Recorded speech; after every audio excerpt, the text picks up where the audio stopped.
sisters all over the world. Hallelujah. Thank you, Jesus. Shout Jesus. Hallelujah. Amen. I want to welcome all of you from Gozo. I want to welcome you, brothers and sisters in England, the United States of America. Those of you in Kenya, in Uganda, and in Pakistan. Those of you who are part of this altar and this ministry, we welcome you.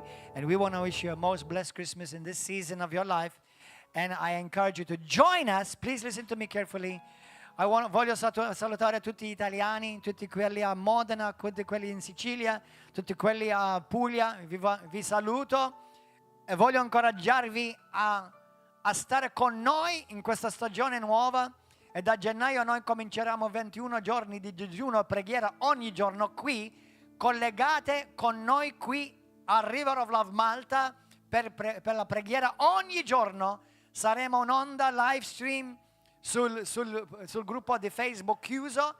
Entrate, il vostro pastore vi entrerà, vi introdurrà, vi farà vedere il gruppo, così potete entrare e partecipare. Dall'8 di gennaio noi cominceremo un 21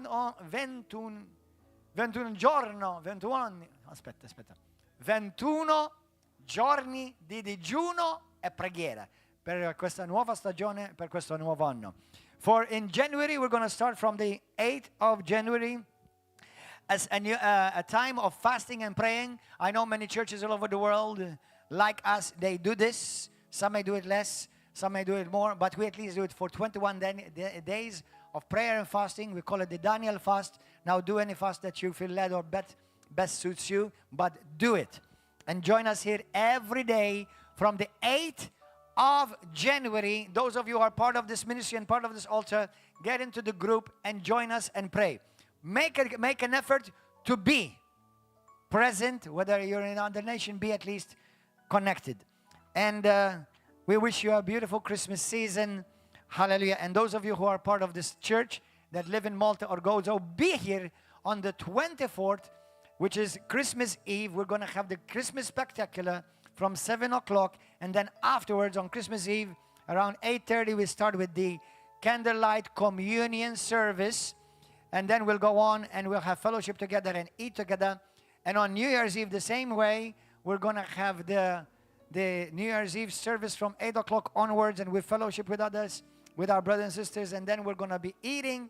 We're going to give testimonies and giving thanks to the Lord for what He has done in this year that has just passed. And on the 26th of December, I'm telling you all of this very quickly, on Boxing Day, we're going to be meeting here again as we will be showing again the beautiful musical with beautiful costumes, beautiful movie done professionally, everything done professionally, songs done professionally, called the Christmas Spectacular here at the River of Love. Come and join us next week, 24th, Christmas Eve, and 26th, Boxing Day. Now, are you ready for the Word of God? Are you excited? Let's all stand. Come on, everybody. Hallelujah. Shout Jesus again. Hallelujah. Pray this with me. Say, Heavenly Father, speak to me through your word this morning. Let your word uproot within me everything and anything which is not of you. Holy Spirit, have your way in me. Transform me even more as I enter this new season, so that I will be well prepared and equipped for what you want to do in me and through me, in the mighty name of Jesus. Amen and amen. Hallelujah. Okay, you may be seated. Blessed be the name of Jesus Christ. Today I want to share with you a prophetic message. I want to share with you something that you're going to need for the rest of your life. I promise. I promise. If you're looking for promotion, you need this. If you're looking for healing, you need this. If you're looking for a breakthrough, you need this. So please listen intently with prophetic ears, because this is going to launch, is going to determine whether you're going to finish well or you're just, well, you're finished. Amen. I want us to go to the book of Genesis chapter 33, verse 3. As a matter of fact, the name of this message is Enter into the Prophetic Rhythm of 7. Enter into the prophetic rhythm of 7. You know, for the Hebrews, for the Jews, numbers have significance. And I don't know if you knew that every number actually has a meaning in the Bible. But the most important number in the Bible is 7. Did you know that? We call it the number of God. You're about to find out why. How many of you have a car plate number 777? Anyone have 777? 1, 2, how many of you have 77? You see, many Christians have number plate 777. And it's interesting because what you're declaring over your life is practically where God wants you to live. You have 777 too, brother? Your birthday is 777. That's close to like my birthday as well. Yes, 7 January is a public holiday in Malta. You can take it off from work because tell them it's a public holiday. It's my pastor's birthday. Hallelujah. But it's interesting, between Christmas and New Year, there are 7 days. And between the New Year and my birthday, there are 7 days. 7 is a great number. Hallelujah. Praise God. Now, what does the number 7 mean in the Bible? Let me give you some numbers, so that some meanings that will bless you. And you know, once you go home and once you have time, go and meditate upon certain things, because you only I lure you, I get you excited, I want to get you hungry for these things. Believe me, brothers and sisters, I've now this is going to be the 3rd time I preach this message. Yes, 3rd time. Because I shared it in Gozo, I shared it on Wednesday, I'm sharing it here in Maltese, in English. So this 3 times. I'll tell you, hopefully I got it too. Yes, amen. What does the number 7 mean in the Bible? Number 1, number 7 means rest. Shabbat. Shabbat. The number 7 means rest. Even traditionally, many, even especially in the old days, because nowadays it's like everybody works like a dog, but 7, which would be, for many of us, would have been on a Sunday. Sunday used to be a day of rest for our culture. I know in Hebrew, for the Jews, the 7 was between Friday and Saturday. Now, we're not under the law, so you can rest every day if you want. Hallelujah. As a matter of fact, if you're a believer, the Bible says, Hebrews chapter 4, verse 5, those who have believed, they have entered the 7, the rest, the Sabbath. Amen. So I am daily, at least I should be daily, living in rest. You should be in rest. But there's much more than just resting. There's much more than just resting. Because everybody loves to rest. But because before the 7 comes, there's sometimes, not sometimes, most of the times, there are battles, there are struggles. Amen. And the thing is, we're living in a generation that, because so many things have been made ready for us, listen to me prophetically. Many things, because have been made ready for us, we have become a lazy generation, because now we allow AI or Google to think for you. You allow the machines to work for you. You allow the robots to do things for you. So we've become a lazy generation, and what you don't fight for, you easily lose.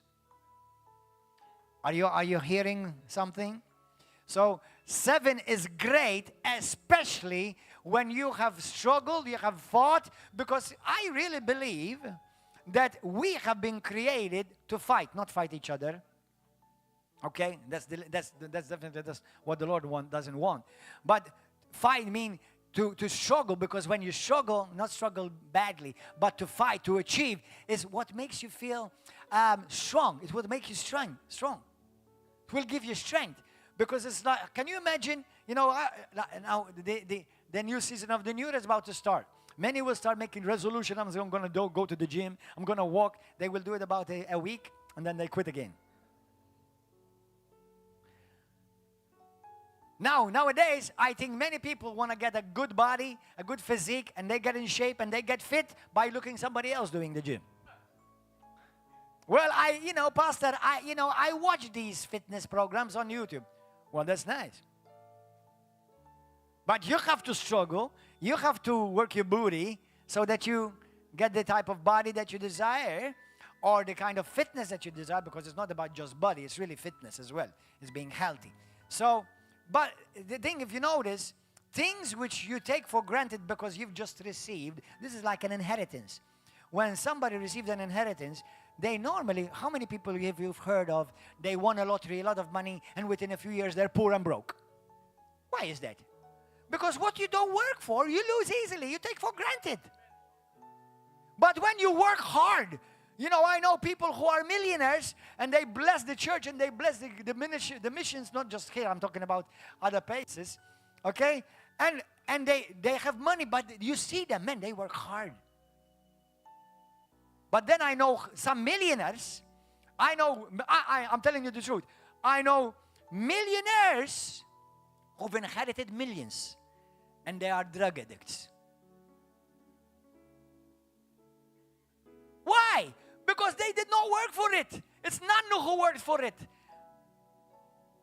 So listen, 7 is going to teach you that before the 7 comes, there's a season where you fight for what you got and then you appreciate what you got.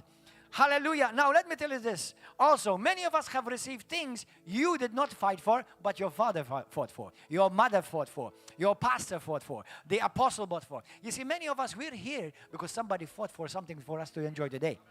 Do you understand? Amen? Hallelujah. So 7 means rest. Rest. As a Christian, you should live the life of rest, not the life of wrestling. Are you resting or are you wrestling? Amen. Number 7 is the number of creation. You know, we work, we achieve things. 7 is a number of creation, which is the number of perfection. 7 is the number of perfection. Is the number of completion. When 7 arrives, you've completed something. You've completed a cycle. Amen? Preparation. 7 is a prep. Listen to this. When you see 7 in your life, one of the things that God is speaking to you, even biblically, you're preparing for conquest.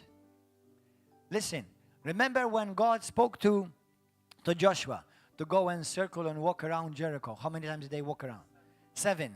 7 is a time God is preparing you to conquer something. Maybe conquer over your drug addiction. Maybe conquer over your pornography addiction. Maybe conquer over unforgiveness. Maybe conquer over poverty. Maybe conquer over, I don't know, something. Conquer. Tell the Holy Spirit, say, Holy Spirit, help me enter in the rhythm of the 7. So you're ready to conquer. Amen. Now, because God is releasing this word right now, I believe we're entering into a season where we're going to conquer. Hallelujah. Amen in Jesus' name. Hallelujah. Now, we conquer. We don't fight each other. Listen, if you fight yourself, let me tell you something. Listen to me carefully. My dear precious brother, my dear precious sister, my son and my daughter, listen to me. If you're fighting your brother or your sister, you're missing God. Because you never fight your brother and sister, even when you think that they've hurt you for some reason. Because the Bible says our struggle, our fight is not against flesh and blood. Amen? And every time you fight your brother, you lose. Do you know that? Have you noticed that you lose? Even if you think, well, I got the upper hand. But you still lose before God. Before God, you still lose. But because you think God is going to support you to attack your brother. So you're still a loser. But when you come against the enemy schemes, by the grace of God, hallelujah, God gives you to conquer. Amen. So 7 is a preparation for that God is showing you you're about to conquer something. You're about to conquer over that problem that has come against you. Against that thought that has come against you. In Jesus' name. Do you know the number 7 in Hebrew is actually a shape of a weapon? Did you know that? In Hebrew, it looks like a 7. I'll show it to you. I don't know if you can see it from this far. I don't know if, forget it about camera. But listen, because I drew it, look. You see? That's the Hebrew word for 7. And do you know what they translate that? A weapon. 7 is a weapon. God is weaponizing you today. Hallelujah. Amen. Amen. So, sometimes we need to conquer difficulties in our ministries. We all have difficulties. We go through, but listen, when a difficulty comes before you, get ready to conquer. Get ready. Use the 7. And I'm going to tell you more what means the 7. Use the 7 to conquer. Because you're going to have difficulties in your family. Challenges will come against your finances, your marriage, your relationships, your friendships. Fight it with the 7. Not fight your brother. That's sure to people I want to just like, stop it. Stop attacking your brother. Stop attacking your sister.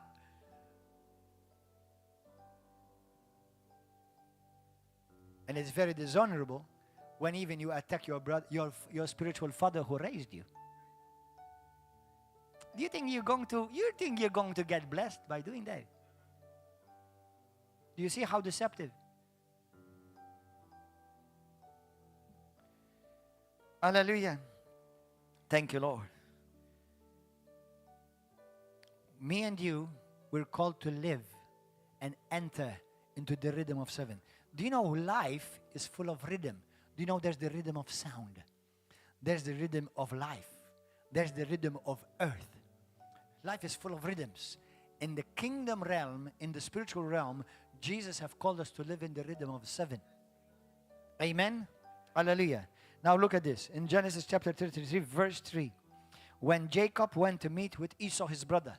Now Jacob had deceived his brother.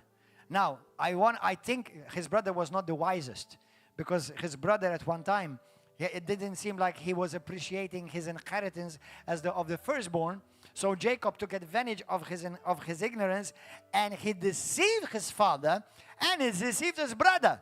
And obviously when his brother found out, he wanted to kill him. And he ran away. So Jacob ran away many years. Okay? Now, look at this. Verse 3. Jacob at one point, he wants to return back home.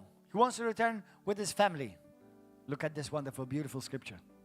Isn't it? It was Genesis 33, verse 3. 3. Then he crossed over before them and bowed himself to the ground 7 times until he came near to his brother. Jacob, when he was approaching his brother, before he actually met his brother, he would bow, asking for forgiveness 7 times. Do you know the concept of 7 times 70 times existed already in the Old Testament? There's much to be said about that, but I don't have time. Under the law, that's why when Peter said to Jesus, but Jesus, is it okay if I just forgive my brother 7 times? Jesus said, not 7 times, 7 times 70 every day.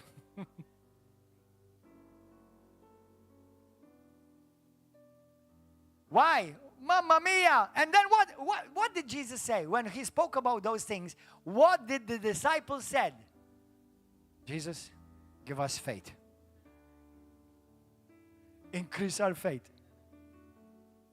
Do you find yourself you need to be forgiven by somebody? Or you find yourself you need to forgive somebody? But Pastor, you know how many times you've done it to me. But Pastor, you know how many times I've been putting up with her. Pastor, you know how annoying she's been. Pastor, you know how he's giving me so much hard time. He's giving me a hassle. 7 times 70 times today. And from tomorrow we start over again. 7 times 70 times again. Hawk, scratch your head.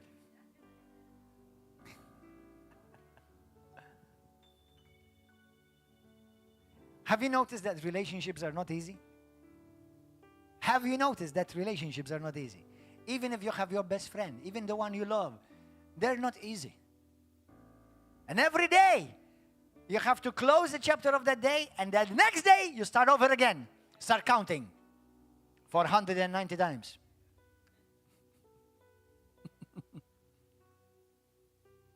But hold on. Have you noticed this is exactly how God treats you?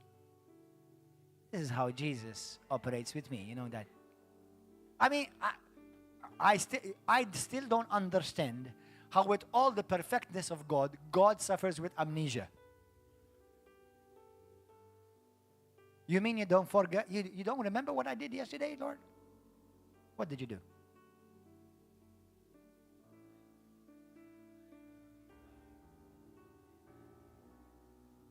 But Lord, I messed up yesterday. Did you? I don't remember. Let me tell you, let me encourage you to go and watch a really good movie. There's nothing bad about it. But it's called 50 First Dates. Go and watch it. It's a woman, it's a beautiful woman, and she had an accident. And this accident causes her that every day she has to start over because she forgets everything. Somebody falls in love with this woman, and every day he has to entertain her again and lure her again every day. That's exactly what Jesus does with you every day. There's a prophetic message in that movie.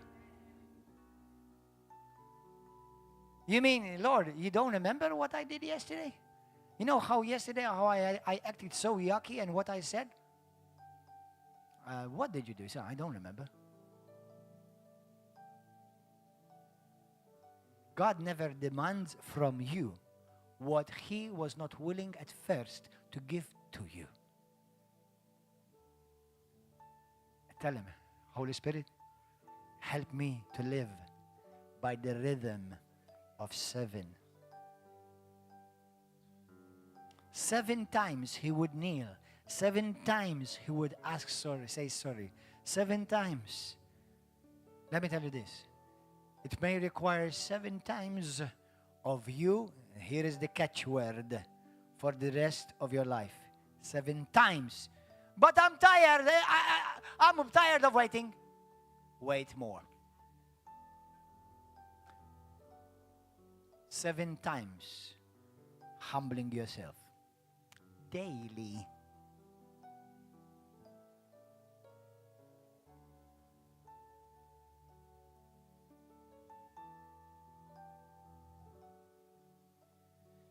Hallelujah. How are we going to, listen, I want to say a word for those who may be watching, pastors, leaders, apostles, whatever. How do you think we're going to maintain unity? How do you think unity is going to work? By humbling yourself again.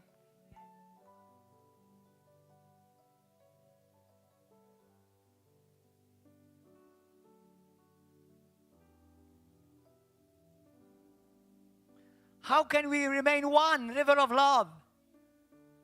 How can we remain united, river of love, if you do not humble yourself? And me included, obviously. And if you think I humble myself the least, I humble the most myself. Many more than you. How many times do I have to put up with the same caca with somebody? Again. Again. Again. You know why? Because that's how the Father deals with me every day. I will only kick you out, and I will do it because God did it too, if you want to hurt the church. But if you mess up, I will forgive you. If you do it again, I will forgive you again. If you insult me, I will forgive you again. If you try to destroy the church, I will kick you out. There is no again for you. Because remember what this is God loves you, but He doesn't love you at the expense of others. And then if you repent and humble yourself, you may come back. But how hard it is for people to humble themselves? How hard it is for people to humble themselves. It's not easy. But this is your, listen, everybody say, this is my weapon of victory.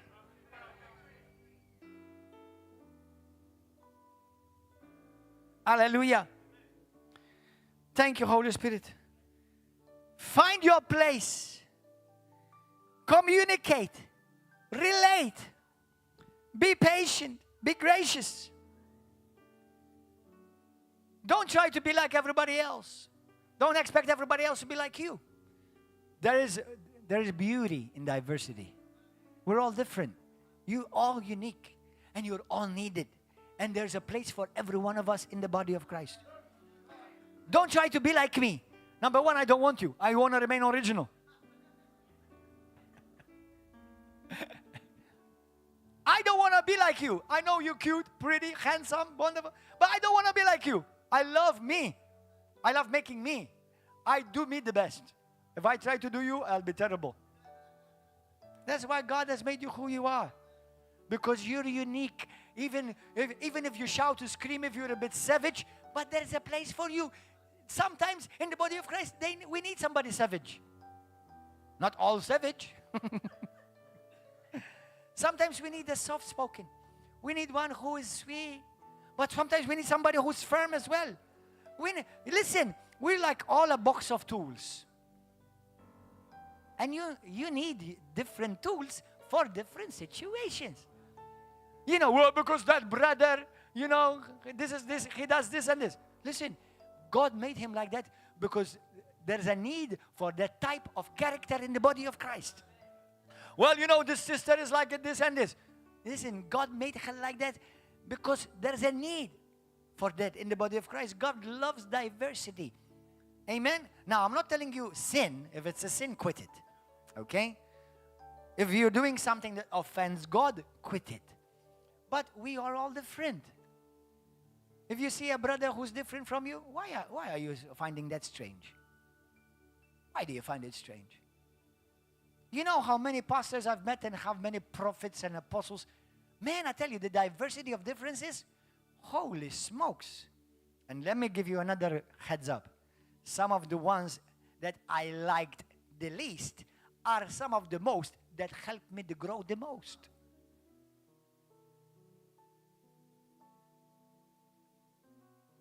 Did you get that?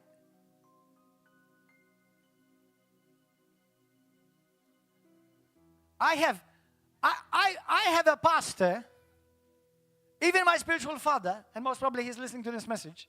And if he isn't, he should. I love you, son. I love you, Daddy. Hallelujah. I love you, Pastor. And I thank God for them. You know, it is the part of them that I may have not liked the most that helped me to grow. I'm telling you the honest truth.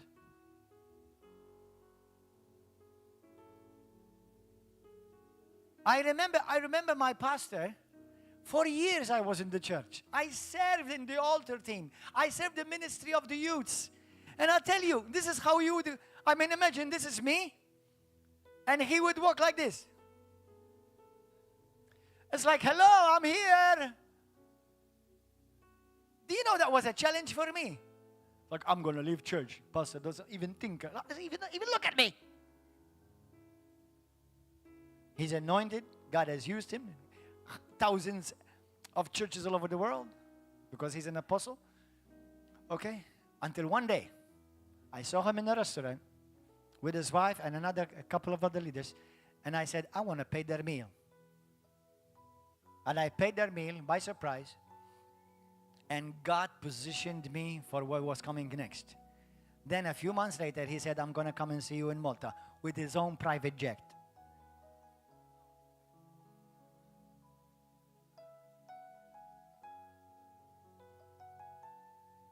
This is a man that, and his wife, that he came here to Malta to see me. I was tested.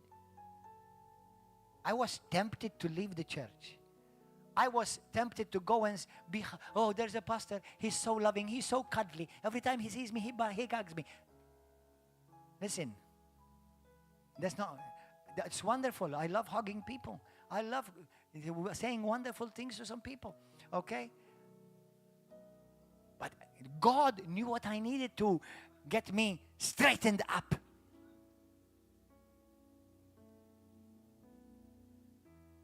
How many of you trust God with your life, really? You will be tested.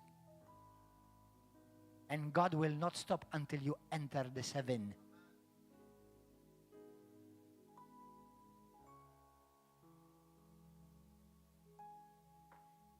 Hallelujah. Go to 2 Kings 5. You'll be tested. Now, the test of God is never to destroy you. Now, the devil will come and bring tests against you, but that's to destroy your life. But the test of God is to mold you. To mold you. Remember this. When brother so-and-so, sister so-and-so, pastor so-and-so, evangelist so-and-so, they did something that you didn't like. And you want to, I know, it has happened to me. You want to slap him. You want to lay hands on them, and that's not praying. Hey, listen, I'm a human being like you.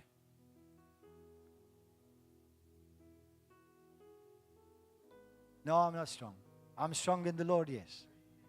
I'm actually very weak. You don't want to know my weak side. You wouldn't like it. My strength and my confidence is only in Jesus. And let me tell you something. If you mess up, don't beat yourself up. God doesn't do that. You're still in a process. You're still in a process. If you fail, rise up again. If you miss it, try again. If God doesn't give up on you, don't give up on you. Amen. Thank you, Lord. 2 Kings chapter 5, verse 1. This is, I want to encourage you, go home and study this story because there's so much to be said and taught about this. I want to talk to you about Naaman. Naaman was, let's read it from verse 1. 2 Kings. Holy Spirit, speak to us. Transform us. Now Naaman, commander of the army of the king of Syria, commander of the army of the king of Syria. This army at this point, at this time, was a very powerful army that has conquered many lands. He was a great and, listen to this, honorable man. Let me tell you, he was not a Jew. That means he was not a man of covenant. He was honorable man. He was a great and honorable man in the eyes of his master, his king. Because by him, everybody say by him, the Lord had given victory to Syria. What? God was with somebody who was not a Christian? God used somebody who was not a man of covenant?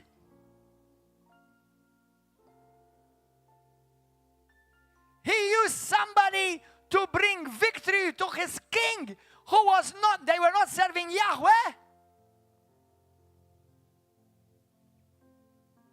Highly esteemed, honored, famous, strong, honorable, noble. He was also a mighty man of valor. We get the word value from the word valor. Great value. What great value are you to God? Bought by the blood of Jesus. But even though he was great, a man of valor, victorious man, highly esteemed, noble, yet he was leprous. Leper. He was a leper. Brothers, a leper? And God was with him. And God used him to win many victories for Syria. What? If God was with him, he should have healed him. If you truly believe in healing, then you should be healed by now. You see, you haven't gotten healed, and healing is not for today. Dummy. You see up to your nose only.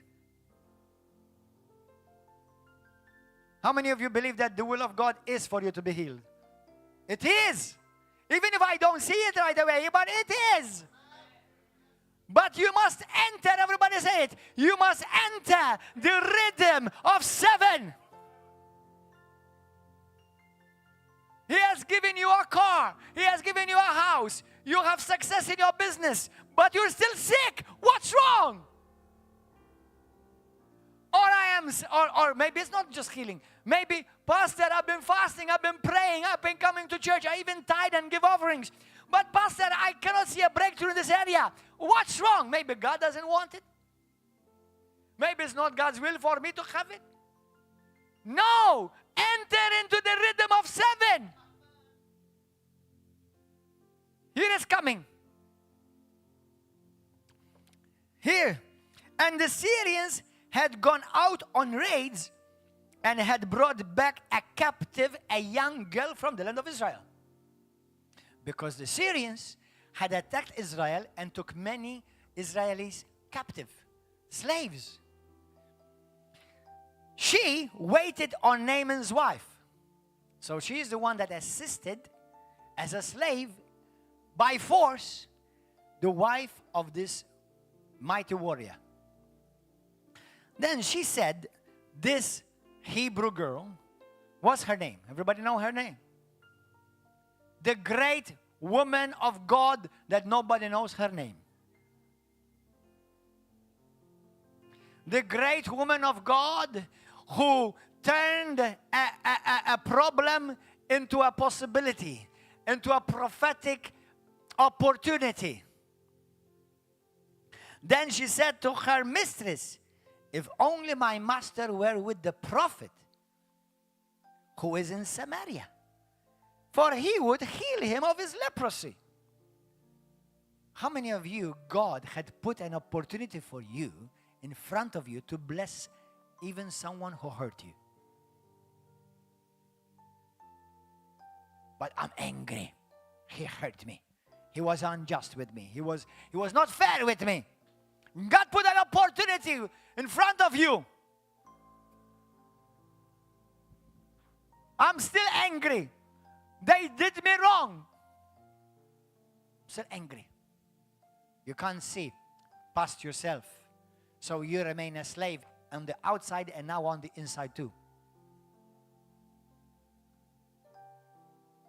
But this girl who was taken by force as a slave to serve his Syrian king, who killed many of her people, Mamma Mia!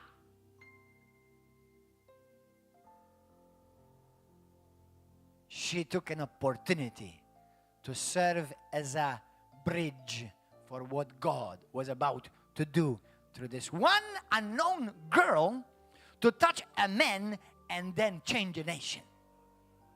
Mamma Mia. You don't know where God may position you to change Malta. But He will first test you, squeeze you, get every juice out of you until you stop making it about you. I know it's not easy. God never said it's easy. God never said it's easy. But I tell you one thing. It is worth it. It's definitely worth it. It's worth it, brothers and sisters. And Naaman went in and told his master, his king, saying, thus and thus said the girl. He didn't even know her name. That's an insult. At least tell him my name. Tell him who I am. Sometimes, because we are immature, we are carnal, and we are not walking in the Spirit, but we're walking in the flesh. I gave you that. I did that. We want recognition. We pretend to receive attention, honor, and esteem it's me who did that. Because this is a person who she did not seek glory to herself, but she took an opportunity and turned a situation to benefit one man who ultimately changed the whole nation.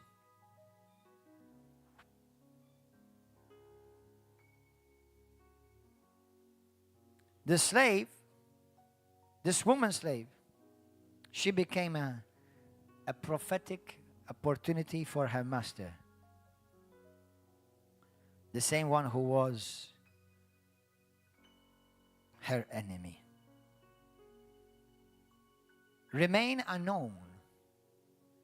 The most important thing, now I understand some of us, because of what we do, I mean, it's useless for me to say to you, I remain unknown. It's too late. But it's important that if you're going to become known, let God make you known. Not you make yourself known. Let God highlight you. Let God recognize you. Don't worry. Hey, God here with this girl, he wanted her to remain unknown. With Abraham, he said, I will make your name known all over the nations. Well, he wants me to be unknown, but he is known all over. You're about to get some squeezing. You're about to get some squashing. There's too much of you left in you there.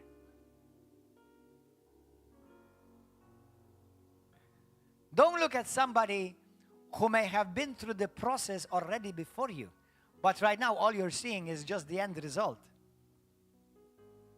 There are ministers, sometimes I know, people of God must be careful not to abuse what God gives them. But listen, there are people who are successful, not because they bribed anybody or stole from anybody. They worked hard for it. They suffered for it. They worked night and day for it. And they achieved it. Not everybody who's blessed, they stole it. Amen. Hallelujah. So sometimes we look at a pastor or a minister and we see him successful. How can he talk? He has everything. Or she has everything. Listen, right now you see them that they have everything. Although really nobody has everything. Okay? You didn't see the suffering they went through. You didn't see the days of hunger they went through. You didn't see the days that they had to walk to church and be faithful there and clean the church before everybody else. You don't see that. But God sees it.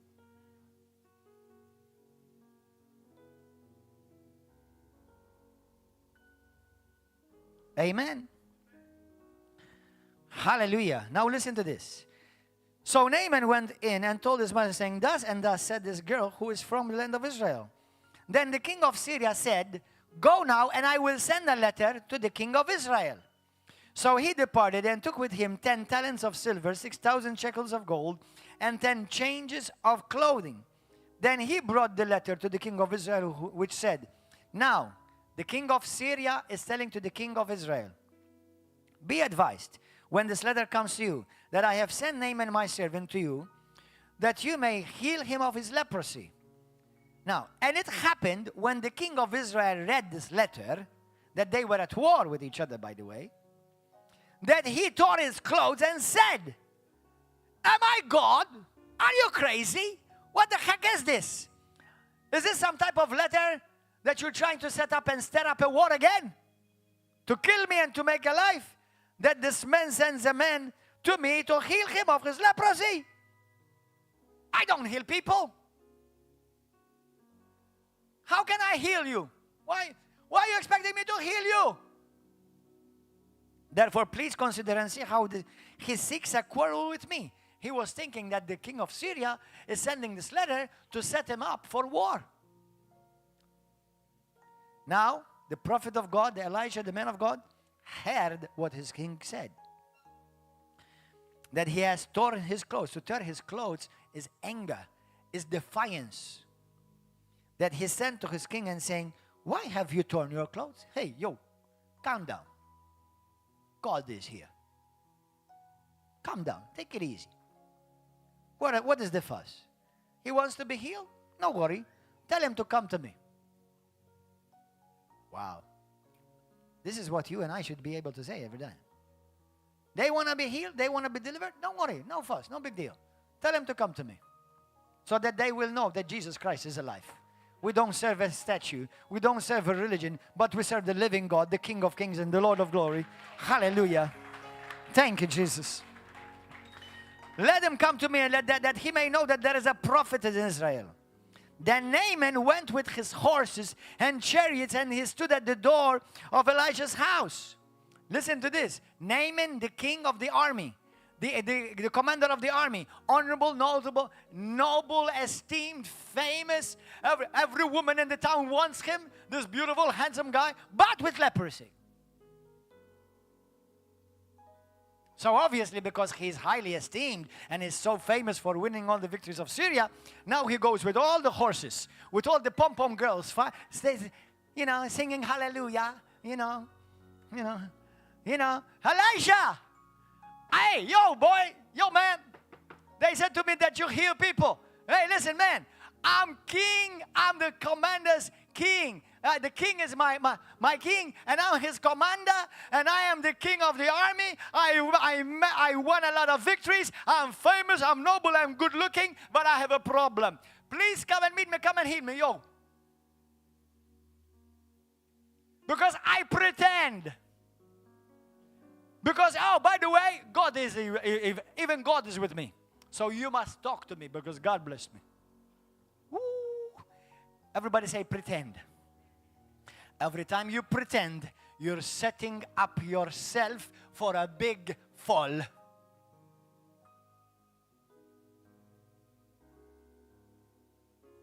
Be careful of pretending. Well, I pretend that the pastor should talk to me. I pretend that my sister should come to me. I pretend that I didn't expect that from you. Why are you expecting even anything? The fact that you are expecting something, you're setting up yourself for offense. You're setting yourself up to be offended, and then God gets blamed, then the pastor gets blamed, and his wife gets blamed, and the deacon, and the minister, and the elder, and everybody gets blamed. And the church gets blamed. All of those, everyone in that church is hypocrite. Do you know what your problem is? You have leprosy.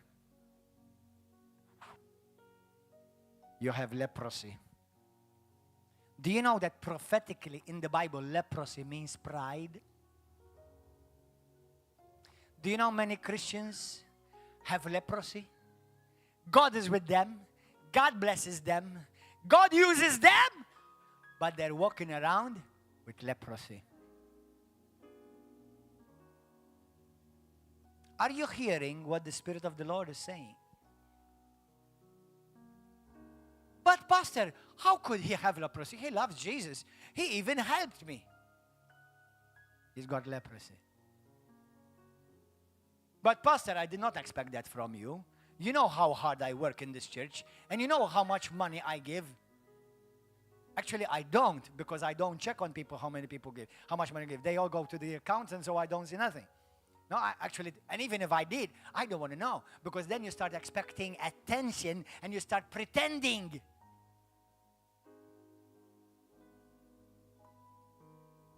So now, Pastor, I can't understand this, what you preach. You tell us that God wants us to be healed, and look here, I'm tithing, I'm offering, I'm doing everything, I'm coming even to hear I bring people to the church, and I'm still not healed. I'm sorry, your doctrine is wrong. No, I'm going to go to the church where they say, God, that's not healed today. Dummy.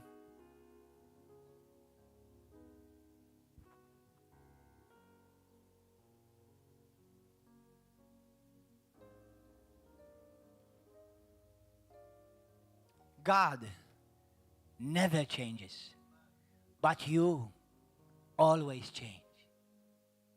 God is consistent, you inconsistent.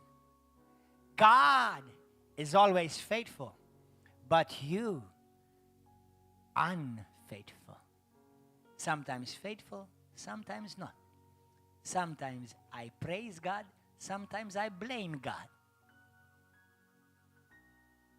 Do you realize that everything that we receive is only merit of Jesus, not merit of us. Do you know that the only reason why we're saved is because of the merit of what Jesus did, not of what you and I did?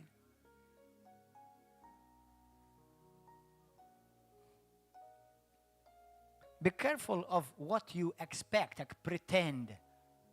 I expected you to call me, Pastor, but you forgot about me again. Can I tell you something? How many of you have problems you forget things? Some women, I wish you have the problem of forgetting things.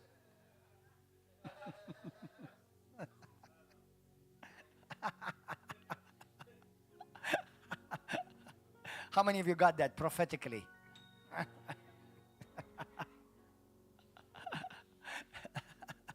Listen, we forget things. I recently, I meet with people regularly. As a matter of fact, every week. So, and they seek help, and I love to help people. I love to do it. What I do is not burden to me. I love it. I have the grace for it. Obviously, sometimes I want to shut up. I don't want to receive calls. I don't want to see people too. It's true, because there's everything. There's a time for everything. But I love meeting people. I love being a supporter. I love encouraging brothers and sisters. Okay? But, mamma mia, I don't know why. I was supposed to meet with somebody to help them. And it completely left. And the precious waited for me at the door. 15 minutes, 30 minutes, 45 minutes, an hour. Pastor, where are you? Oh, we were supposed to meet, right? Oh, my Lord. She hasn't been back to church. Now, listen to this. Say to me, Pastor, you say, that's your fault. I'm thinking to myself, Lord, I do forget things, but rarely I forget to meet with people. So how come that happened? Now, it's easy for you to say because you're the pastor. let me tell you something. I think God tested her and she failed.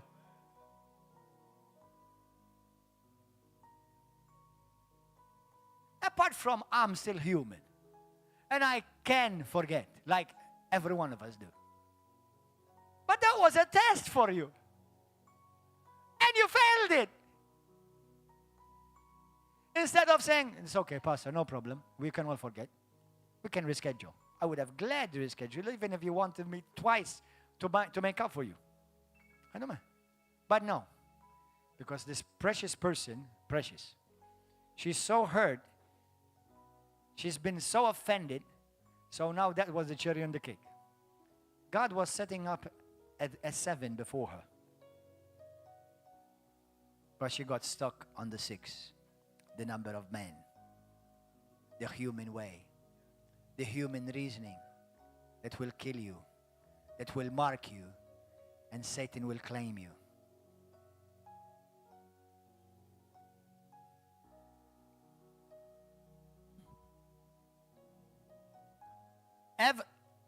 If you forget everything in this message today, remember this phrase for the rest of your life. Everything you go through in your life will be a test for your heart. Everything. What your husband does, what your wife does, what your pastor does, what your son does, what your dog does. It will be a test for your heart.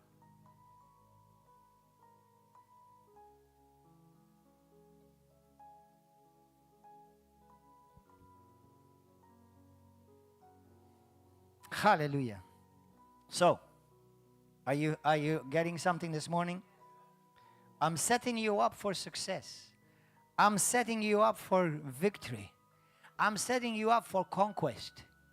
But you must enter the rhythm of 7. And Elisha sent a messenger to this commander. He didn't even come himself. Look how humiliated this commander, so famous, so esteemed, so noble, so famous in his land. And the Elisha, the king, the man of God, he doesn't even come and shake his hand. Doesn't even come and look at him. He just sent a messenger. Go and tell him to dip in the river Jordan How many times? Oh, my goodness gracious. Is God speaking to the church? Everybody, tell your neighbor 7 times. 7 times. Now listen to this. Go and tell him to dip into the Jordan 7 times, not just 1 time, 7. And your flesh shall be restored to you, and you shall be clean. But Naaman, because he is expecting, he is pretending, I am famous, I am cute, I'm strong, I'm a winner, and I didn't expect this from you. Pastor, I expected you to lay hands upon me. I didn't expect for you. You told me you were going to call me and pray for me. You didn't even pray for me. You see how much you love me? Basta ravir of love.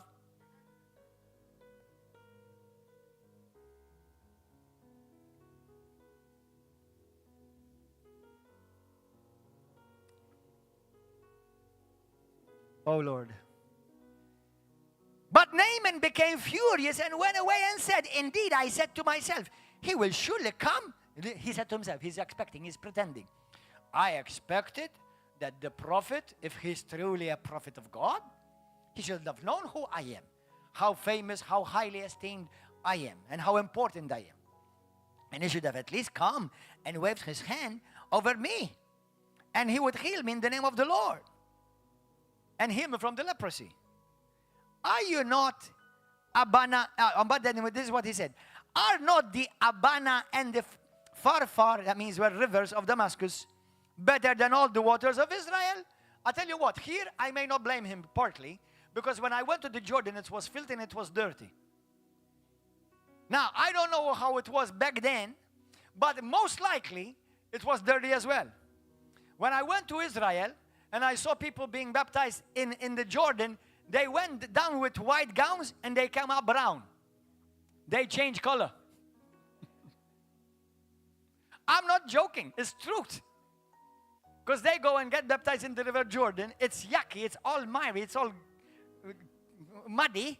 So they come with these white gowns, being baptized. And they come up dirty. They're supposed to come up clean. So most probably, I don't know exactly what happened about, 6,000 years ago, 4,000 years ago to this guy. Maybe he thought the same thing. It's a river Jordan, I'm going to go. It's so dirty.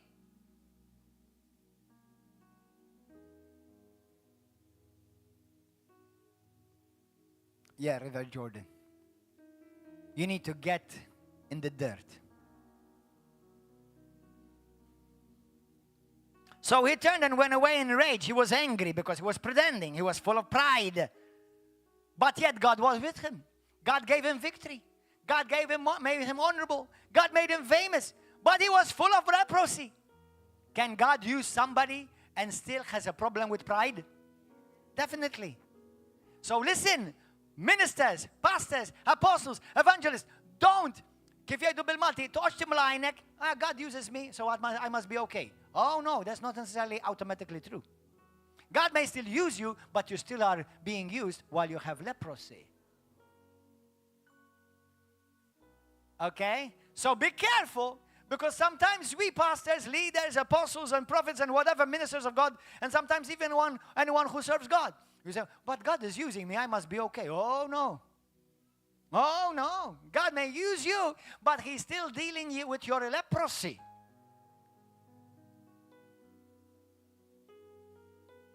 Amen? And his servant came near and spoke to him and said, my father, if the prophet had told you to do something great, would you not have done it? So why are you fussing? What's the big deal? Hello? Isn't it interesting? It's good to have nice servants, people around you who get you back to your senses every now and then. Thank God for the people that God has put around me. I want to hear, if there's something that I need to fix. Now, don't expect me to fix it from now till about 5 minutes later. I'll try. But it's okay to speak into my life. I don't mind. I know I'm not perfect. I know I'm also in a process. Hallelujah. I'm still going through a process. And every time that the process is happening, it's always happening in the number 7.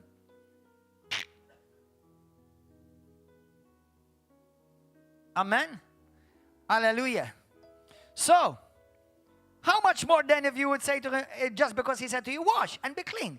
So now, He went down and dipped 7 times in the Jordan, according to the saying of the men of God. And then after 7 times, his flesh became like a child and he was clean. Let me tell you something, brothers and sisters. 7 is the number of perfection. And I tell you what, for you and I to come to the place of where we become victorious, conquest. You see, we may have victory in our sight, in our esteem. We think I'm victorious. But actually, in the sight of God, you're still a leper. So God is telling you and me today, and the whole church, you need to go and dip 7 times in the miry clay of the river Jordan. Now, I'm not asking you literally to go to Israel and go to Jordan, but the Jordan is the 7 times of dipping, humbling yourself. Again, humbling yourself again. And humbling yourself again. So now this guy, listen to this, because this is not easy. We don't, put yourself in the scene. He's got all the army around him. He strips naked. Most probably he takes off all his armor, the beautiful armor, and he goes down with maybe his ephod or whatever, and he is full of leprosy. Man, this is very shameful. You're shaming me. Yeah. So he goes down. Said, I don't want to do it. Listen, I could have done to the river Farfar. It's called Farfar. It's true. There could have been, the other river would have done. No, the Jordan River is the same river where Jesus dipped himself and had to die.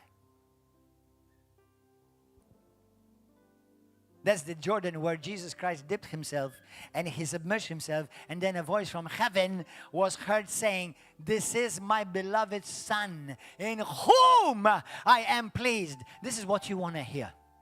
This is what I want to hear. Amen. So now he go, okay, I'll do it once. Okay, once. All right, so I'll go. And I put down, and I go and I submerge myself in that miry clay of dirty water. Okay, that's it. Done it. I did it. Is the leprosy gone? Not gone. It's not gone. Oh, no. No way. Don't tell me to do it again. Please, Lord, don't tell me to do that again.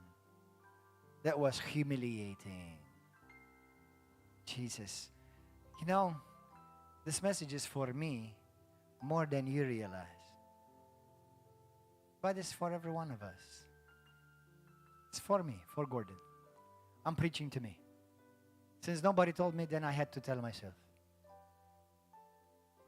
Oh, no. It's humbling. It's humiliating. It's hard.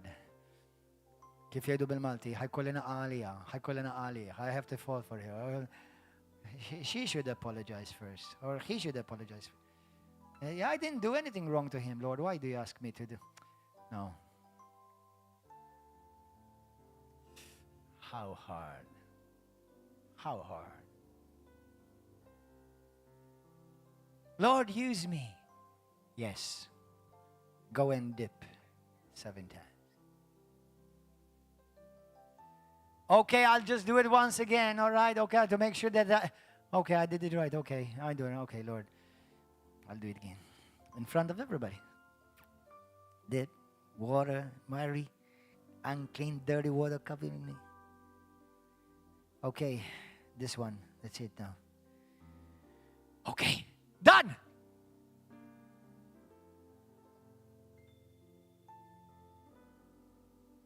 I'm still leper. Oh no. Jesus, don't make me do that again. Now, Lord, listen, I know you like the number 3, Trinity, agreement. That's it. Please don't ask me again. 3 times. It's enough, okay? 3 times. Trinity, you like the number, Lord? Trinity, that's it. 3. In Maltese, we say, 3, that's it. Don't ask me again. I'm not going to do it again. I don't want to do it again. I don't want to forgive again.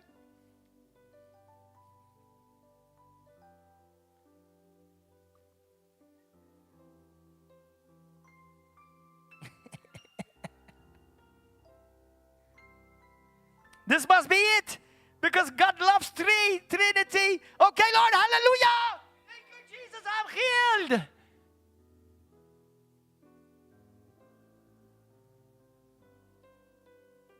Oh, no. Jesus. I can't believe it. What am I doing wrong, Lord? Why can't you hear me, Lord? Why? I'm fasting, I'm praying. Why, Lord, why? Go the fourth time. Go again. Go ahead. 4 times, he goes down again. 4 times. You're going to kill me, Lord. I know you're going to kill me. I think now I'm finished. Now I'm finished. That's it. Okay, I've done it. You told me. I go as you said. Again. I think you've abandoned me, Lord. I don't think you hear me anymore. I don't think you really love me. I think this is a bunch of brainwashing. I don't think this is real. Nah, it can't be. You know, I've done it 4 times. You know that. 4 times. That's a big deal. You know how humbling, you know how humiliating that is?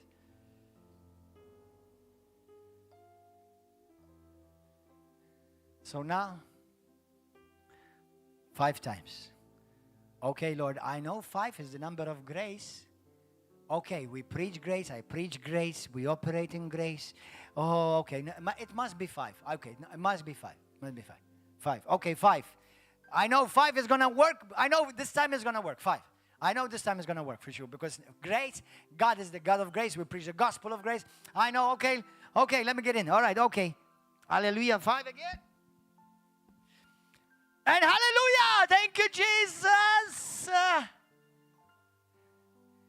Lord, I'm ready to give up. That's it. I'm out of this. I'm out of this. I'm tired. You know how many pastors are tired? You know how many times I felt I want to give up?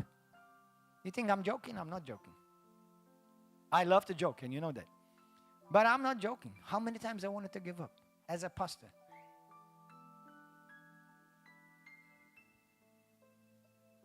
Now I'm not going to because I found out that the alternatives are not any better. Hell does not look attractive. But listen, you know how many pastors I know they wanted to give up? Maybe you're watching this message and you're part of another church. And God has placed you there to support your pastor, to support your spiritual father. If you're here, God has meant for you to be here. That is a reason why you've been sent here. And you just left. You see, when God told you, I'm putting you in the river of love, He is your spiritual father. God knew I was coming ahead.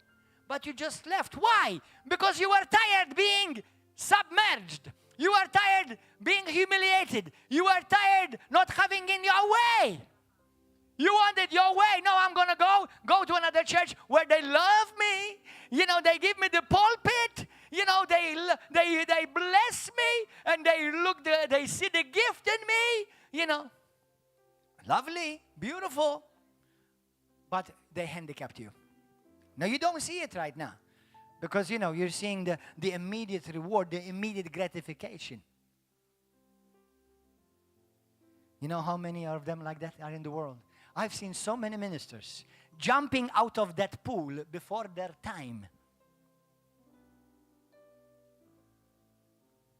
And then they say, well, I'm doing good now. Oh, I'm glad I left. Oh, boy.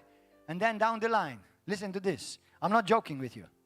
Separated, divorced, their family destroyed. Well, are you scaring me? Are you telling me because if I leave, I'm going to get it destroyed? No, I'm not telling you that. I'm not telling you that. I'm telling you, God wants you to submerge. The Lord wants you to humble yourself. If God called you here, be here. If God didn't call you here, leave. But I tell you what, there's another pool there. Don't think it's only here, the pool. There's another pool there. Don't worry about it. Don't worry, baby. There's another Jordan on the side. Hallelujah. You will have to get dirty there. You will have to submerge there. You will have to come out nothing. God does not only work in the river of love. I know there are churches that God is using too and blessing. But the lesson is for all of us the same. Hallelujah. So now you're ready to jump out. I'm done. I'm finished. And you go again, 6 times. 6 times again. Now 6 is the number of men. Brothers and sisters, listen to me. This is key to every one of you listening and here present. 6 is the number of men. Be careful. Because man means man's ways. That's why 666, Satan will use men, as he always did, to corrupt the world. Satan can do nothing without the permission of man. Do you know when Satan brings destructions to somewhere, he always uses a man or a woman, a human being. So 6, be careful. Don't stop at 6. 6 is man's wisdom. Man's receiving their own glory for 6.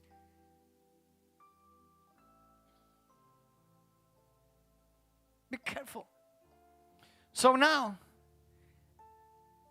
you try it again. You're tempted once again to give up. You're tired. I've had enough of this. It's gone too long. I can't take it anymore. How many of you have felt like that? Has anyone ever felt like that? Every day. Can I remind you what the Bible says about Philippians 2?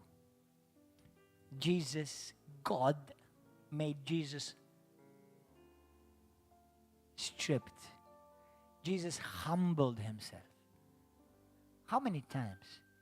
Jesus bled in 7 different areas.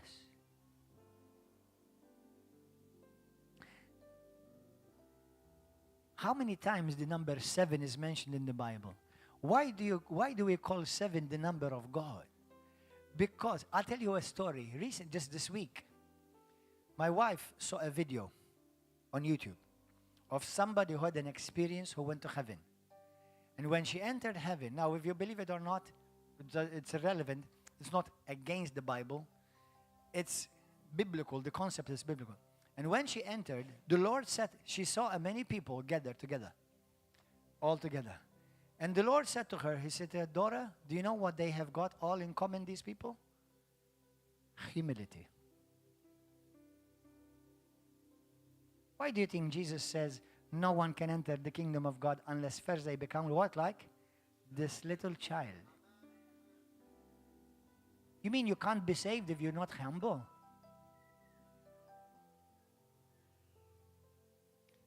So 7. This is it. 7. Now I'm destroyed, humiliated. My reputation is gone. Ah, Jesus. Okay. Now in that water, in that dirty water surrounding you, you've got nothing left. Nothing. No name. No reputation. No pretending. No, I didn't expect this of you or this. Nothing. And you come out. I'm done.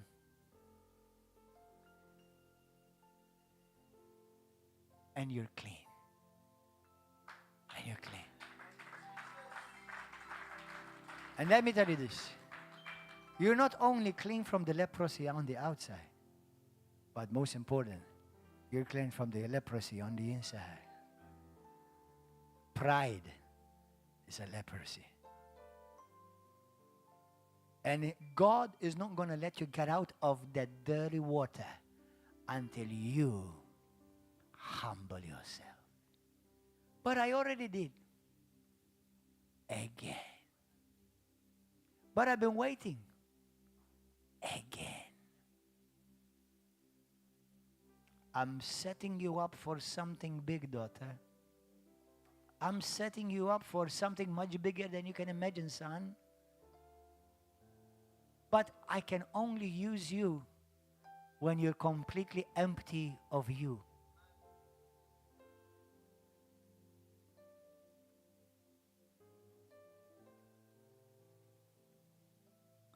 How am I and you going to stay humble, remain humble, lower down ourselves, not make expectations, not pretend anything, nothing, zero, done. Many people who have fallen away because they have pretended.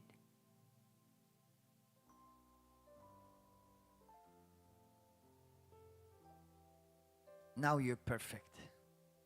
Now you're complete. Let me give these 5 points and we're going to pray. You know, in the book of Revelations, there are 7 plagues, 7 judgments, 7 balls. The earth, 7,000 years. Complete closure. After the 6th day, the people of God will be resurrected in the book of the prophets. On the 7th day. Enter into the rhythm of the 7.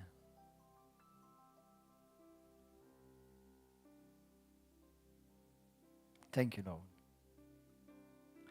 Number 1. Are you ready to enter the rhythm of 7? We're going to pray. Number 1. Write this down. Learn to be very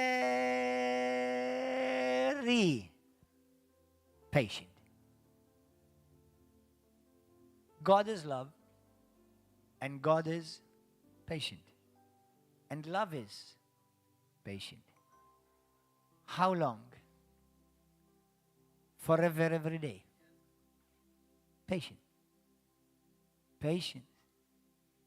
Patient.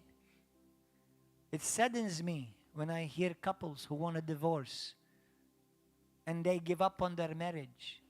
And there is no adultery. There is no beating her or beating him. But because they have arguments. Hello?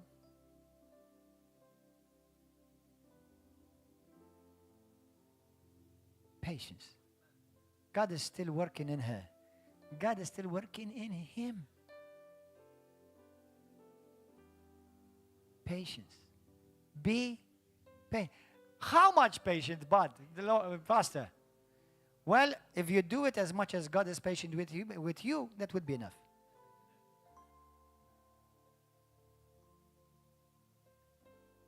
Just look at how God is patient with you, then that's how, at least be like that patient with your pastor, with your brother, with your sister, with your leader, with your boss at home, at work. Well, but he's not a Christian, but you are. God is working in you, not in your boss.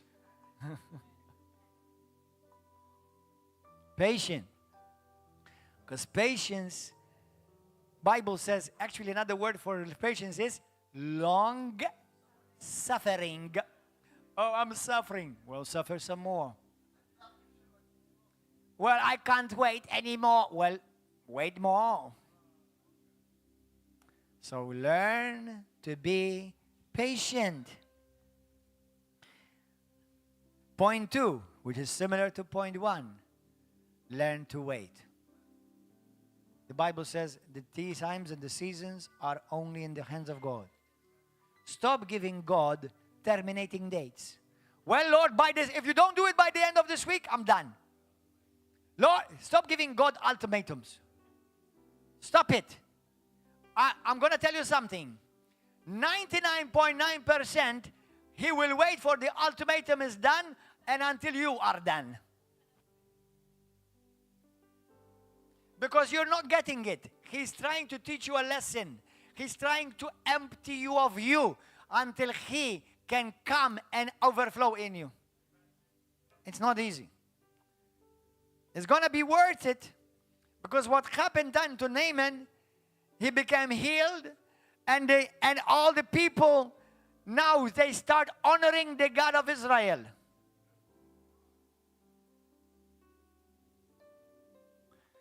But Pastor, I want to leave from that job. They treat me really bad. What do you expect from people whose father is the devil? You are the only one that knows what love is, not them. But man, it's hurting, it's squeezing me, it's challenging. Yeah, it's called you're entering in the rhythm of 7.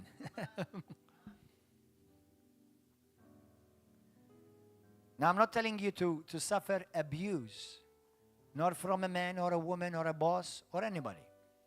But many times, it's just our ego is being challenged. Our, hey, yo, I go to River of Love. I'm not gonna tolerate this stuff. Hey, I'm a Christian. I'm a child of the Most High God. I'm not gonna tolerate this. Oh, really? Oh, you really? Oh, you sure? Oh, man, you better get your scuba diver, because you're gonna be a long time in Jordan.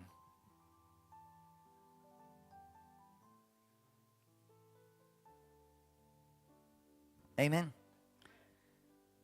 So, number 3, brothers and sisters, learn to serve without grumbling.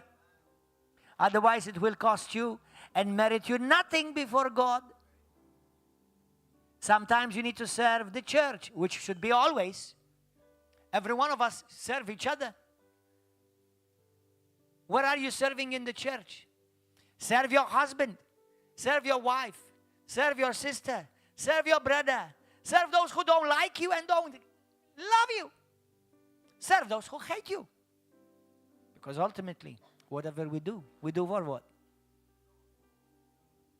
Lord. Give a present to somebody who won't give you a present. Well, I gave a lot of presents because they gave me one too. Why don't you give a present to somebody who doesn't give you anything except a batch of hassle? God did not give the present of his son Jesus to people who loved him, but to people who hated him. Don't you realize that the life of Jesus is the one big lesson of humbleness, humility, lowering yourself? But then what does God say? That those who humble themselves, I will exalt. That's why the Bible says that he has highly exalted him and give him the name above every name. You see, there's something that the enemy cannot touch you in when you walk in humility. The enemy will never be able to touch you when you walk humble. He will not be able to accuse you of anything because you're humble. Number 4, submit. And that's not a dirty word. Submit. Yeah. Submit to your leaders. Submit to your husband. But I don't always agree. God did not ask you to always agree. Submit. People don't know how to submit. They think they're being humble. They're actually full of pride. Learn to submit. Wives, submit to your husband, to the leading of your husband. Husband, submit to the needs of your wives. If your wife needs something, help her. If she needs to go somewhere, take her. Help her. We all submit somewhere. There's none of us who doesn't submit. I submit to the apostle above me.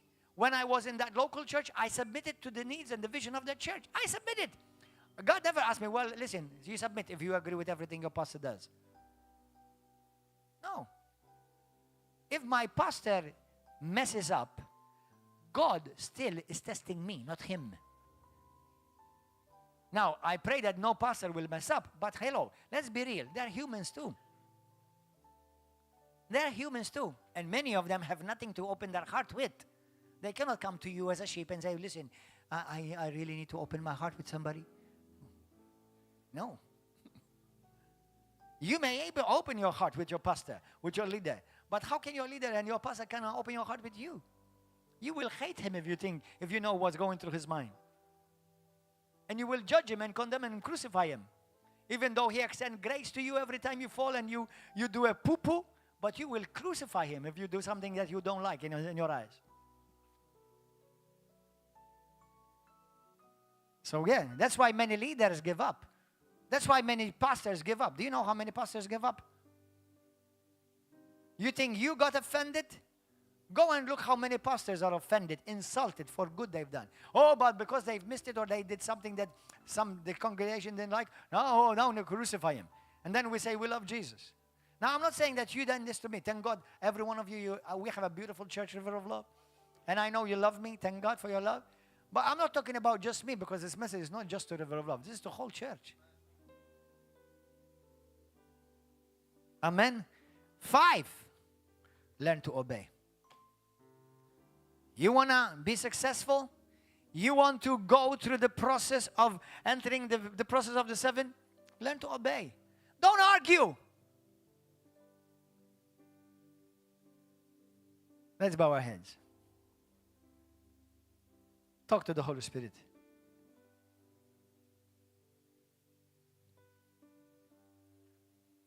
Enter in this year. Enter in this new season. In the rhythm of 7. Thank you, Holy Spirit. We love you. Submit yourself unto the Lord. Humble yourself, and He will exalt you in due time. In due time, not right away. In due time. That's what the Word of God says. It's going to be worth it. He's got great plans for you. But the enemy wants to get you out of that River Jordan pool before your time, so he will handicap you.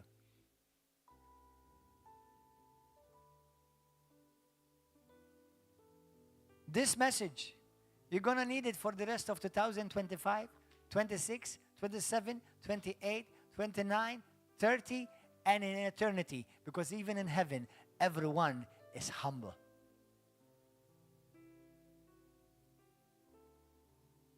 Let's pray. Pray with me. Abba, Father, I want to thank you. Because what you have required of me, you've already done it yourself. You have come down from heaven, humbled yourself, and became a man and dwelt among us. You humbled yourself. You lowered down yourself to the lowest parts. You did not seek what you deserved. Jesus, you are my perfect example. Today, I want to enter into the prophetic rhythm of 7 for today, for next week, for this next year, for this next season, for the rest of my life. Holy Spirit, when I'm about to step out of that River Jordan, help me not to give up. I'll be tempted. I know I've been tempted to give up many times. But help me, Lord, so that I will not give up. Because I believe, and I know according to your word, that your purpose in me will have its perfection, its completion, as I enter into the rhythm of the 7. I humble myself wherever you want me to humble myself. In my family, with my friends, in my marriage, in my church, so that Jesus, you will be seen beautiful, your gospel will look attractive, and that by my service in humility toward you, people may be drawn to you. Let me become a sweet aroma before you, Lord, and before the world. Jesus, you know and I know it's not always easy. But when I'm weak, you are strong. When I'm faithless, you remain faithful. Today, I make a conscious choice to enter the rhythm of the 7. And I give you, Jesus, from now on, all the glory and honor. My Lord and my God, I receive the strength so that wherever I need to forgive, I forgive everyone right now. Wherever I need to reconcile with somebody, I reconcile right now. I'm going to do it, Lord, for you. In the natural, it's not easy, but I'm going to do it. I'm going to do it, Lord. Help me, Jesus. And I know you're helping me even now. Holy Spirit, invade my mind, invade my heart, and my whole body. Today, like Paul the Apostle said, I say, I'm crucified with Christ. It's no longer I who live, but it's now Christ who lives in me. The life that I now live in this flesh, I live it by faith in the Son of God who loved me and delivered himself up for me. I praise you in Jesus' name, Father. For those of you who are on YouTube and Facebook, if you want to enter the kingdom of God, you must enter as a child. You must be born again. You must deny yourself, and you must take up the cross. And if you're ready to do this, not to enter religion, but to enter the kingdom, say this prayer with me. Every one of you who want to be saved, say this prayer with me. Say, Heavenly Father, I humble myself under your mighty hand. I realize I cannot save myself. There's nothing I can do to save myself. I humbly accept the gift, the free gift of salvation. And I ask you to forgive me of all my sins. I also forgive everyone who has hurt me, insulted me, injured me, did me injustice. I forgive them, Lord. You have forgiven me much, and you've paid a high price. Today, the little price I pay is by humbling myself, and I ask you to become my Savior, my Lord, and my God. I believe that you died for me on the cross, and on the third day you rose again. And from now on, I want to follow you, Jesus, with all of my heart. It's not what I want, but it's what you want. I thank you, Father. I enter this next season in the rhythm and the prophetic rhythm of 7. And I give you praise and glory in Jesus' name. Amen. Let's all stand. Hallelujah. Hallelujah. Thank you, Lord. Let's all stand. Hallelujah. Brothers and sisters on YouTube and Facebook, I want to thank you for being with us. Go and listen to this message, and please share it with somebody. Share it on WhatsApp. Share it on Messenger. Share it everywhere on Facebook. Share it everywhere. Share it. Because the body of Christ, every one of us need to hear this. God bless you, and I wish you happy, blessed Christmas. God bless. Every one of you say this prayer with me. I'm going.